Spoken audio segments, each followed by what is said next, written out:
नमस्कार, मी डॉक्टर मच्छिंद्र बांगर. महाराष्ट्रातील आणि देशातील हवामान परिस्थिती संदर्भात ताजा अंदाज देणारे. उत्तर भारतात एक WD सरकत असून मध्य भारतावर आणि महाराष्ट्रावर देखील त्याचा परिणाम होतोय. आज देखील मोठ्या प्रमाणात पावसाचा प्रभाव निर्माण होण्याची शक्यता आहे. पूर्व विदर्भ आणि मराठवाड्याच्या काही भागात रात्री देखील पावसाच्या घटना घडलेल्या आहेत. काल दिवसभरामध्ये ज्या ज्या भागात पाऊस झाला आहे त्याचं प्रातिनिधिक जवळपास 10 ते 15 पावसाचे व्हिडिओ आपण आपल्या पेड चॅनलवर पाठवलेले होते. शिवाय ज्या ज्या हवामानविषयक बदल होत होते ते देखील आपण पेड चॅनलवर पाठवलेले आहेत. शिवाय आपला स्वतंत्र 10 दिवसाचा अंदाज कुठल्याही प्रकारच्या अडचणीशिवाय पेड ग्रुपवर प्रसिद्ध होतोय. त्यामुळे हा ग्रुप जॉईन करायचा असेल त्यांनी मला पेड ग्रुप जॉईन करायचा आहे अशा प्रकारचा मला पर्सनलला मेसेज टाका आणि हा ग्रुप जॉईन करा. कारण आपण यापुढे केवळ दिवसभरात 48 तास आणि रविवारी साप्ताहिक अशा प्रकारचे अंदाज भविष्यात देणार आहोत. यामध्ये कुठलाही बदल होण्याची शक्यता नाही, हे सर्वांनी लक्षात घ्या. एकाच वेळेस आपण मान्सूनपूर्व पाऊस आणि उष्णतेची लाट अशी दुहेरी परिस्थिती बघतो. केरळ, झारखंड, पश्चिम बंगाल आणि ओरिसामध्ये उष्णतेच्या लाटेची शक्यता आहे. त्याचबरोबर आपण बघतो की महाराष्ट्रामध्ये आज देखील बहुतांश भागात पाऊस आणि गारपिटीची शक्यता कायम आहे. भारतीय हवामान खात्याकडून महाराष्ट्रातील कोकण किनारपट्टी सोडता मराठवाडा, पश्चिम महाराष्ट्र, मध्य महाराष्ट्र, उत्तर महाराष्ट्र आणि विदर्भात अजूनही पावसाची शक्यता कायम असून उत्तर मराठवाडा आणि मध्य महाराष्ट्रात गारपिटीची देखील शक्यता 3 तारखेला कायम आहे. भारतीय हवामान खात्याने 4 तारखेपासून गारपिटीचा प्रभाव कमी होण्याची शक्यता व्यक्त केली असली तरी अगदी काश्मीरपासून तर केरळपर्यंत ट्रफ ही 3-4 तारखेला कायम असल्यामुळे पूर्व भारतातील काही राज्यांमध्ये उष्णतेची लाट तर या भागामध्ये महाराष्ट्राच्या किंवा भारताच्या बहुतांश भागात पावसाचा अंदाज कायम असण्याची शक्यता व्यक्त केली आहे आणि त्या संदर्भात येलो अलर्ट दिला आहे. काल 24 तासामध्ये महाराष्ट्रात अनेक भागात पाऊस झाला असला तरी त्याची नोंद आज मात्र देण्यात आलेली नाही.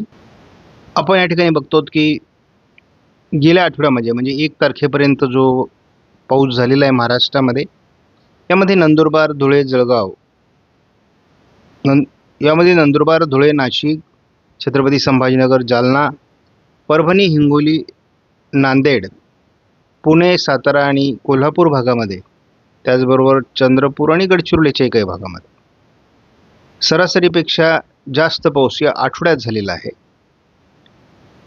मात्र आपण त्या पाठोपाठ बघतो की गडचिरोली आणि बीडमध्ये देखील पावसाची नोंद झालेली आहे. जळगाव, बुलढाणा, अहिल्यानगर आणि सांगली जिल्ह्यामध्ये देखील पावसाची नोंद झालेली आहे. मात्र आपण इतर जिल्ह्यांच्या बाबतीत पावसाची घट बघतो आहोत. विशेष पाऊस झालेला नाही. आपण सीझनल मॅप जर बघितला तर जवळपास 1 मार्चपासून 1 एप्रिलपर्यंत जो पाऊस झाला आहे त्यात मुख्यत्वे करून अहिल्यानगर, नाशिक, धुळे, छत्रपती संभाजीनगर, जालना या जिल्ह्यांमध्ये मार्च महिन्याची सरासरी पावसाने ओलांडली आहे. म्हणजे प्री मान्सून पूर्व पाऊस या भागात सरासरीपेक्षा जास्त झाला आहे. इतरत्र मात्र सामान्य नोंदी आहेत. अजून पालघर, ठाणे आणि रायगड जिल्ह्यात पावसाची नोंद झालेली नाही. बघतो की महाराष्ट्रामध्ये आज देखील पावसाची शक्यता आहे. पुढील 48 तासामध्ये आपण अंदाज बघतो. पुढील 48 तासात आयकॉन मॉडेलने देखील पावसाचा अंदाज कायम ठेवला आहे. ECMWFच्या AIFS मॉडेलने देखील महाराष्ट्रात पावसाचा अंदाज कायम ठेवला आहे.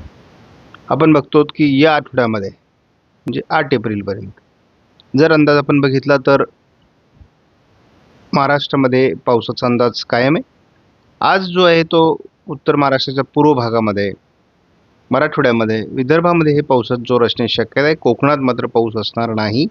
आपण या ठिकाणी बघतो साधारणपणे कोल्हापूर, सातारा, पुणे, अहिल्यानगर, छत्रपती संभाजीनगर, नाशिक पूर्व, जळगाव, धुळे, काही प्रमाणात नंदुरबार आणि आपण असंही बघतो की JFS मॉडेलने विदर्भाच्याही बऱ्याच भागात पावसाचा अंदाज दिला आहे. मात्र आज दक्षिणी जिल्ह्यांमध्ये म्हणजे यामध्ये सांगली, सोलापूर, धाराशिव, लातूर, अगदी नांदेड, परभणीपर्यंत किंवा बीडपर्यंत पावसाचं प्रमाण दक्षिणी भागात कमी असण्याचा अंदाज JFSने दिलेला आहे. उद्या मात्र हा पावसाचा प्रभाव थोडा कमी होण्याची शक्यता आहे. ECMWFच्या IFS मॉडेलने देखील पावसाचा अंदाज दिला आहे. मात्र या ठिकाणी बीड, उत्तर सोलापूर, दक्षिण अहिल्यानगर, सातारा, कोल्हापूर, पुणे, उत्तर नाशिक, धुळे, जालना, बुलढाणा, अकोला, वाशिम, हिंगोली, नांदेडच्या काही भागात पावसाचा अंदाज कायम ठेवलेला आहे. मी सातत्याने सांगतोय की यावर्षी पॅटर्न बदलतोय आणि आयकॉन मॉडेलला अधिक जवळचे अंदाज येत आहेत. आपल्याला थोडं कोकण किनारपट्टीला पाऊस दाखवलेला नाही. अगदी नाशिकसह धुळे, नंदुरबार, जळगाव उत्तरमध्ये पाऊस कमी आहे. परंतु आपण बघतो की आयकॉन मॉडेलने दक्षिणी सर्व जिल्ह्यांमध्ये पावसात जोर दाखवलेला आहे आणि त्यामुळे आपण ह्याही मॉडेलचा अंदाजाला महत्त्व दिलं पाहिजे.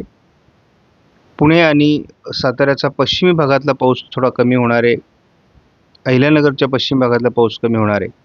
परंतु विदर्भ, मराठवाडा, पश्चिम महाराष्ट्रात आज आयकॉन मॉडेलने 48 तासात पावसाचा अंदाज कायम ठेवला आहे.